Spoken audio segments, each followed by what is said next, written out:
यदर जाभावेन प्रमुदित मनादरे दुर्या छनाता सित करगी गण गण समध्या सुखनिधि लमन्ते तत्पत्य शिव सुख समाजं किमुतदा महावीर स्वामी महावीर स्वामी महावीर स्वामी गुरुमहापंचदनितं ज्ञाने दर्शने नैकं चारित्राणं गंभीरं मोक्षे मार्गोपदेशिका पंच प्रविष्टि भगवान की एक राधिनाथ भगवान की अंतिम सत्संगति भगवान महावीर स्वामी की आचार्य श्री कुंद कुंद भगवंत की आचार्य श्री विमल सागर जी महाराज की आचार्य गुरुदेव सरस्वती सागर जी महाराज की आचार्य श्री भरत सागर जी महाराज की तीन कमलों करल बने रथों की कांत सांगिन बनी माता की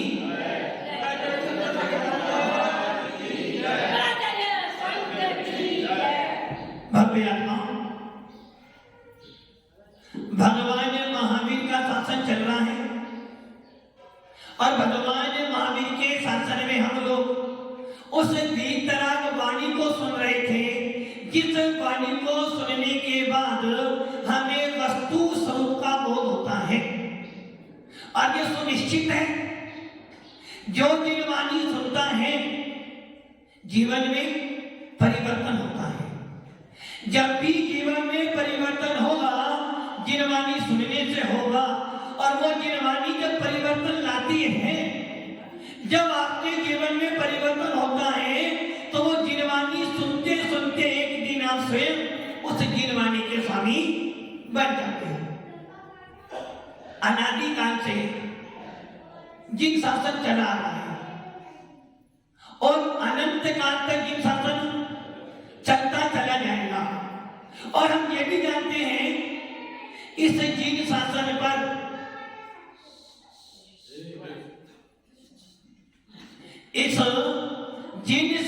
पर हर प्रकार के व्यक्ति ने प्रहार किया है। यदि हम देखें जब गौतम स्वामी था अर्थात जब भगवान महावीर को केवल ज्ञान प्राप्त हुआ तब उस इंद्र भूति को भी लगा कि भगवान महावीर से बड़ा मैं हूं, किंतु जब वो भगवान महावीर के पास में गया तुरंत वो समझ गया कि भगवान महावीर पूर्ण वीतरागी हैं और इनसे बड़ा कोई, और तुरंत भगवान के चरणों में गया, मुनि बन गया, उनका प्रथम शिष्य बन गया। हम ये भी जानते हैं हमारे जैन शासन में देव शास्त्र गुरुओं के प्रति बहुत बहुत बहुत उपसर्ग हुए हैं। यदि हम अपना इतिहास देखते हैं 24 तीर्थंकरों में से भगवान महावीर के ऊपर उपसर्ग हुए, जब मुनि अवस्था में थे उन पर उपसर्ग हुआ, और चिंतामणि पार्श्वनाथ भगवान जिनके कारण पूरा मधुबन जाना जाता है, ऐसे सम्मेद शिखर से मुख जाने वाले भगवान पार्श्वनाथ के ऊपर भी उपसर्ग हुआ। तीर्थंकर सुपार्श्वनाथ भगवान के ऊपर भी उपसर्ग हुई। ये तो तीर्थंकरों की बात है। आगे देखें मुनियों के ऊपर अकंपना आदि 700 मुनियों पर उपसर्ग हुए, गज कुमार मुनि पर उपसर्ग हुए, सुकुमार मुनि पर उपसर्ग हुए, सुकोसर मुनि पर उपसर्ग हुए, और न जाने कितने कितने मुनियों पर उपसर्ग हुए। यहाँ तक कि 500 मुनियों को घड़ी में पेल दिया, दीवारों के अंदर जिंदा मुनियों को छीन दिया। तो मुनियों के ऊपर उपसर्ग हुए, तो मुनियों ने हर चतुर्थ काल में भी उपसर्ग हुए, पंचम काल में भी उपसर्ग हुए, और अभी भी उपसर्ग होते हैं, किंतु फिर भी भगवान महावीर की श्रवण परंपरा के अंदर कमी नहीं आई। कितने ही उपसर्ग हुए, यहाँ तक कि हमारे मंदिरों को यदि अपन ग्वालियर जाते हैं, गोपाचल जब देखते हैं विशाल विशाल मूर्तियों के औरंगजेब ने सर काट दिए। यदि आज हम ग्वालियर जाते हैं, वो किला देखते हैं, तो मालूम पड़ता है कितना पुराना हमारा इतिहास था कि मुगल आए तो अत्याचार किया, और यदि शंकराचार्य जैसे हिंदू साधक आए तो उन्होंने भी उपसर्ग किया। 6 महीने तक, कितने महीने तक? 6 महीने तक हमारी चिरवाणी जलाई गई। कितने महीने तक? 6 महीने तक दिन रात। किसके लिए? मात्र जिन शासन का उत्थान हो। अब आप ये विचार करो, वो 6 महीने लगातार दिन रात 1 मिनट भी गैप नहीं हुआ है। जिस प्रकार एक अग्नि की भट्टी जलाई जाती है, वो दिन रात जलती रहती है, वैसे ही इस जैन शासन में भगवान महावीर की वाणी को, वीतराग साधु संतों की वाणी जो लिपिबद्ध थी, 6 महीने तक शास्त्र जलाए गए, फिर भी जिनवाणी का अंत नहीं हुआ। इससे निश्चित होता है कि हमारा जैन शासन अनादि काल से था और अनंत काल तक बना रहेगा। मुनियों के ऊपर उत्सर्ग हुए, फिर भी मुनि परंपरा बंद। पंचम काल के अंतिम समय तक मुनि मुद्रा चलती चली जाएगी। कितने ही मंदिर तोड़ दिए आपने, फिर भी हमारे देश में नहीं, विदेशों के अंदर भी जिन शासन का अस्तित्व पाया जाता है। जब कोई मुनिराज, जब कोई जीव मुनि बनता है, उसको 28 गुण दिए जाते हैं। जब कोई भव्य जीव इस मोक्ष मार्ग पर आता है, उसको 28 गुण दिए जाते हैं, और वो 28 गुण का पालन करता है। महामंत्री जी, कितने गुण? 28। और आपके कितने? 8 हैं आपके। आपके 8 गुण है नहीं। आचार्य कौन स्वामी ने अपने रेण सार में श्रावक के 8 गुण की चर्चा और मुनियों के 28 गुण की चर्चा की है। अर्थात मोक्ष मार्ग मुनियों से भी और श्रावक से भी है। श्रावक ही मुनि बनता है, मुनि ही अनंत सिद्ध बनता है। 28 गुण दिए जाते हैं मुनि को, और जब 28 गुण दिए जाते हैं तो प्रवचन सारे में कौन स्वामी कहते हैं, इनका अच्छी तरह पालन करना है। भेद और अभेद, अर्थात भेद रत्नत्रय और अभेद रत्नत्रय। यदि वो मुनि, जब मुनि बनता है, वो जीव विचार यही करता है कि मैं मन से, वचन से, काय से, कृत कार्य अनुमोदना नव कोटि से अच्छी तरह पालन करूंगा। जिनको फिर भी आचार्य कहते हैं कि पंचम काल में निरतिचार पालन नहीं हो सकता, जो कि हमारी उस चर्या, जैसे ऐसा समिति जिसको हम कहते हैं हाथ चर्या, किसके आश्रित है? श्रावक के आश्रित। श्रावक आहार कराएगा और मुनिराज 40 दोषों को डालकर, 32 अंतराय डालकर और 14 मल दोष को डालकर हार करते हैं। बिहार करते हैं तो दोष लग जाते हैं, स्वाध्याय करते हैं तो दोष लग जाते हैं, केशलोच करते हैं तो दोष लग जाते हैं, शुद्धि बढ़ जाते हैं तो दोष लग जाते हैं। इन सब दोषों को देखते हुए आचार्य भगवंतों ने भगवान महावीर के देशा मिला कि मुनियों को क्या करना चाहिए? प्रतिक्रमण। क्या करना चाहिए? प्रतिक्रमण मतलब जो व्रत धारण किए हैं उनमें मन से, वचन से, काय से, कृत कार्य अनुमोदना से, क्रोध मान माया लोभ से, जाने में अनजाने में, गलती से, बुद्धि से, अबुद्धि से आदि दोष लग गए हो तो उनके लिए प्रतिक्रमण करें।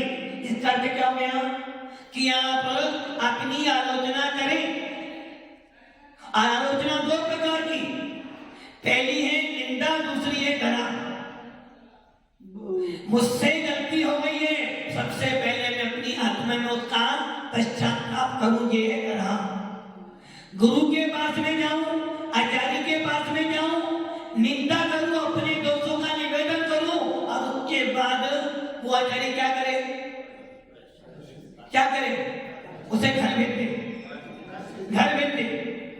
कल आप सुन रहे थे कि वारी सैनी ने 12 साल तक पुष्पडाल का आलम्बन दिया।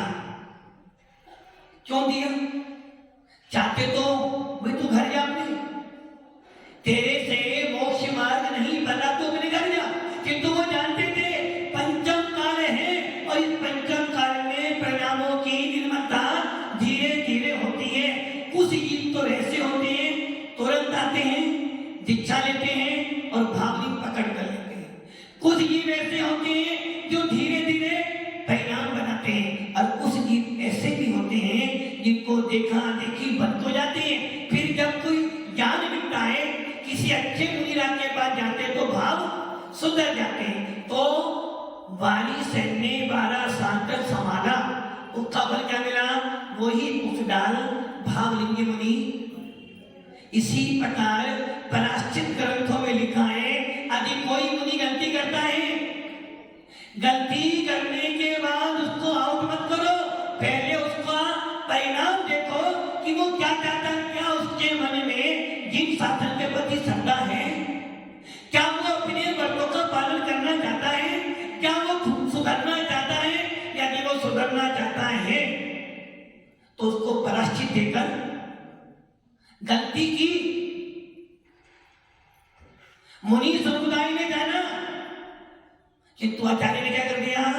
उसको आलम्बन दे दिया, और आज आलम्बन दिया, कल वो सुधर गया। उसी प्रकार आचार्य भगवत कहते हैं, यदि कोई पेड़ लगाया है, अब वो पेड़ थोड़ा सा खराब हो रहा है, तो क्या करोगे? पूरा पेड़ काट दोगे? बसंती रानी क्या करोगे? उसका सुधार करोगे। यदि पेड़ का सुधार हो सकता है तो सुधार करोगे। यदि आपको पेड़ पूरा सूख गया तो क्या करोगे? काटने उसे काटोगे ना। यदि बेटा बिगड़ गया तो क्या करोगे? पहले नहीं, सीधा घर से अशोक की पहले घर से बात कर दोगे। यदि न बेटा बिगड़ रहा है तो क्या करोगे? सबसे पहले प्रेम से, फिर गांठ से, और फिर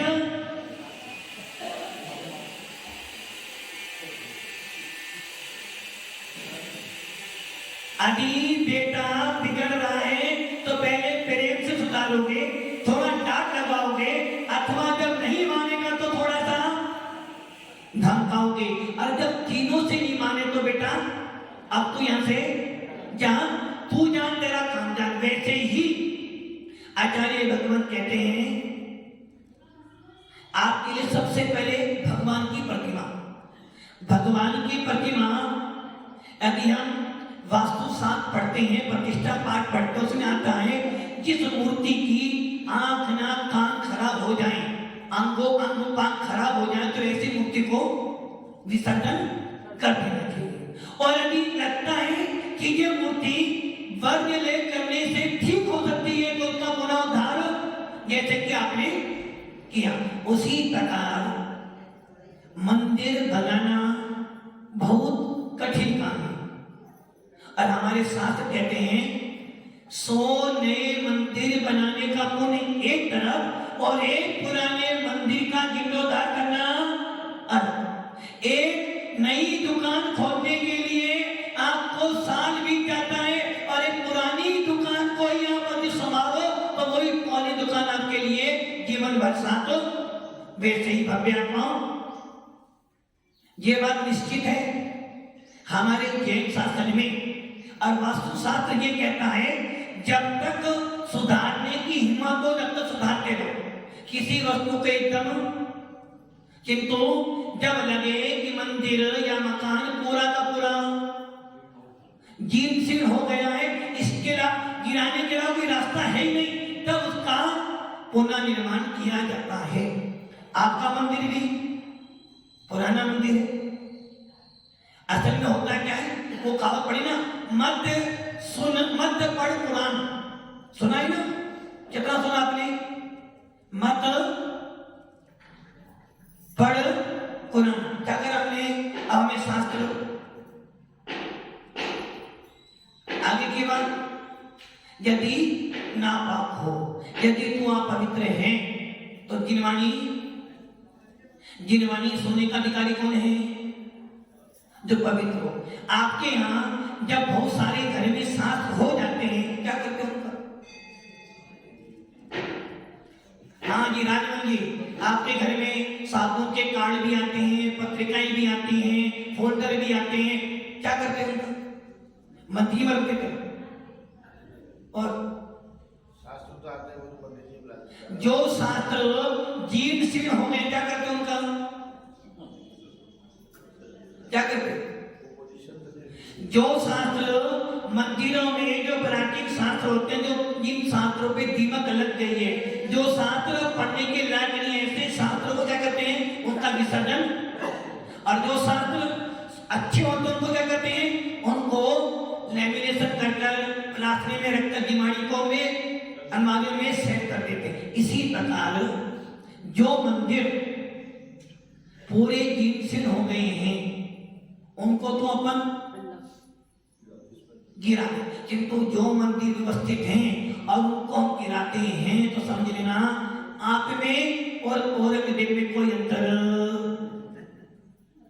औरंगजेब ने क्या किया था, मंदिरों को तोड़वाया, और हम क्या कर रहे हैं, यदि एक नवीन मंदिर व्यवस्थित है और लगता है कि ये 500 साल और चल सकता है तो उसे गिराना जरूरी है, उसका जीर्णोद्धार करो। और यदि आपको लग रहा है कि मंदिर पूरा का पूरा जीर्ण शीर्ण हो गया है, उसका पुनः उत्थान करो। भव्य आत्माओं, बहुत बार जितना सुनते हैं उतना समझ में, और होता क्या है, सुना कुछ था और समझ में कुछ है। आपका मंदिर भी अपेक्षित है जीर्णोद्धार के लिए। इसका मतलब क्या हो गया, इसका मतलब ये नहीं कि पूरा मंदिर, हम मंदिर में जो जो दोष हैं वो दोष निकालो, मंदिर में जो जो कमियां हैं उनको पूरी करो, और जिन जिन कमियों के पूरा करने से हमारे मंदिर की विशालता हो सकती है उसको जीर्णोद्धार कर व्यवस्थित करो। इसका अर्थ ये नहीं हुआ कि हम मंदिर, इसलिए आचार्य कुमकुम स्वामी कहते हैं भैया समय सार नहीं करें, जो मैंने कहा है श्रीमान जी, जो मैंने कहा है, मैंने क्या कहा है, मैंने वही कहा जो केवली सुन केवली ने कहा है। उसके बाद भी मैंने पहले अनुभव किया कि ये बात सत्य है क्या, और जब मैंने अनुभव किया तब मैंने शास्त्र में लिखा। तेरे को मैंने उपदेश दिया कि तू जीव है, कल मैंने बोला था भव्य हो, पोपड़ा की भव्य हो गया, भव्य हो, भव्य ही है डाउटे। अशोक जी भव्य हो, क्या कह रहे, क्या कह रहे, प्रवचन में आए हो, आपके पास में आया हूं, मुनि को दान देता हूं, इसलिए भव्य गलत है। यही बात आचार्य कुमकुम स्वामी कह रहे, मारीची भी समोसन भी दे जाता। तो यदि आप जिनेन्द्र देव की पूजन अभी से करते हो इसलिए भव्य हो तो गलत कह रहे हो। आचार्य कुमकुम स्वामी यही बात कह रहे, भैया मैंने सिमंदर स्वामी की वाणी सुनी, वाणी सुनने के बाद मैंने वैसा वेदना अनुभव किया, अनुभव करने मुझे लगा कि ये बात सत्य है, तब मैंने शास्त्र में लिखी, और लिखने के बाद समय साल भी कह रहे हो, लिखने के बाद मैंने तेरे को उपदेश दिया। इसके बाद भी, इतना सब होने के बाद भी मेरी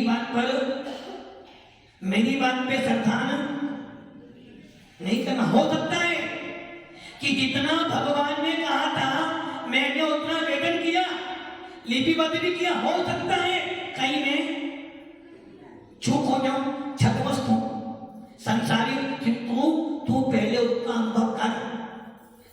जो मैं कह रहा हूं कि तू जीव तत्व है, तेरे अंदर ज्ञान दर्शन है, ऐसा वेदन कर। और जब तुझे वेदन हो जाए तब कहना कि भगवान महावीर का वचन आचार्य समर्थ गोस्वामी अपने आप परीक्षा मुख में यही बात कहने की है, भगवंत आपका विशाल समोसा लगा हुआ है, आपके पास में देवी देवता आते हैं, 64 जन्म ढूंढते हैं, किंतु भगवंत फिर भी मैं आपका नमस्कार।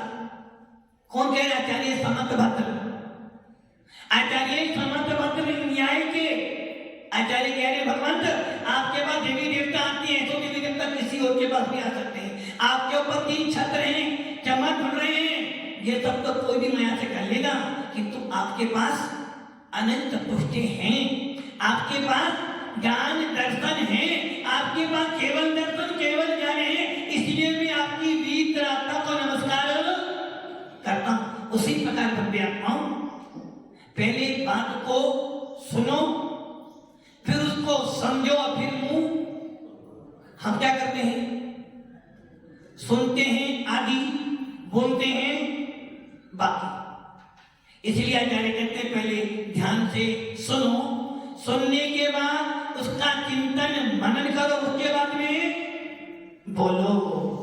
माँ ने कहा, शांता जी माँ ने कहा बेटा मर जा, भाभी जी माँ ने कहा बेटा मर जा, आपने सुना क्या बोला? देखो माँ मार रही है बेटे को। अब मैं आपसे पूछता हूं, क्या बेटे को माँ, क्या माँ बेटे को मार रही है?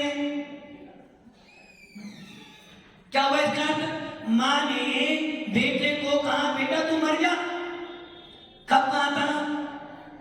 बेटा माँ की नहीं सुन रहा था, किंतु अंदर भाग गया था कि बेटा सुधर जाए। इसलिए यदि बेटे को जरा सी भी खरोच लगती है तो माँ दौड़ी दौड़ी आती है, उसको अपने आंचल में अभी कह रही थी तू मर जा, अभी क्या कह रही थी तू मर जा, और अभी क्या कर रही है? इसलिए सुनने, आपने जो सुना था सिर्फ सुना था, उसका अभिप्राय। इसी प्रकार पहले पूरी बात सुनो, फिर उसको बस समझना कि तोलो, तोलने के बाद चिंतन मनन करके फिर बोलो। बोल कहा बंदे ना, बोली ऐसी बोलिए, वाणी ऐसी बोलिए, मन का आपा खोए, और सुनने वाला भी 100 साल कर फूट फूट कर। इसलिए भक्ति आत्माओं, हर किसी बात को समझो, और ये बात सुनिश्चित है जब भी किसी चीज का निर्माण किया जाता है तो सबसे पहले ये देखा जाता है कि ये वस्तु कितनी पुरानी है और कितने साल अभी और चल सकती है। इसलिए यदि आपके किसी के मन में ये भावना, ये गलत भावना बैठ गई हो कि हम पूरा मंदिर गिरा देंगे तो हमारा कह जाएगा, बात इतनी है मंदिर में जो जो दोष है, ये दोष मैं नहीं कह रहा हूं, आपके ही समाज के गुरुजी आपको बहुत मारो। इसलिए मंदिर में जो जो दोष है उन्हें दूर करो, जो पुराना मंदिर है उसका जीर्णोद्धार करो। जितने जीर्णोद्धार से मंदिर सुंदर बन सकता है, टिकाऊ बन सकता है, जितने जीर्णोद्धार से आपका मंदिर विशाल बन सकता है, वो सारे काम आपको करने हैं ताकि आपका मंदिर सुंदर बने। जितना सुंदर भगवान का मंदिर होगा उतनी सुंदर समाज की पहचान होती है। जब कोई तुम्हारे घर पर आता है, श्रीमान जी, रमेश जी बैठे पीछे तुम्हारे, रमेश जी आपको ये बताना है श्रीमान जी का घर बहुत अच्छा है, कैसे कैसे मालूम पड़ेगा आपको? श्रीमान जी का व्यवहार बहुत अच्छा, कैसे मालूम पड़ेगा? देखने का नहीं, यदि आप घर में गए हो, यदि उसने आपको अच्छा खाना खिलाया है, कब नहीं भाई परिवार, समाज, घर का मूल्य होता है आपके भोजन से, समाज का मूल्य होता है जिन मंदिर से, और जिन साधन का मूल्य होता है दिगंबर साधुओं से। जितना अच्छा मंदिर समाज में होता है, लोग कहते हैं साधु, सब कहते नहीं, समाज बहुत बढ़िया है। जिस घर में व्यवहार अच्छा होता है लोग उसकी प्रशंसा करते हैं। उसी प्रकार जिन शासन में जब तक मुनि राजे हैं तब तक जिन शासन जीवंत है। तो हम सब भी बात सुने, चिंतन मनन करें और उसके बाद में वाणी को बोले ताकि हमारा मोक्ष मार्ग प्रशस्त हो। ओम नमः सिद्धि।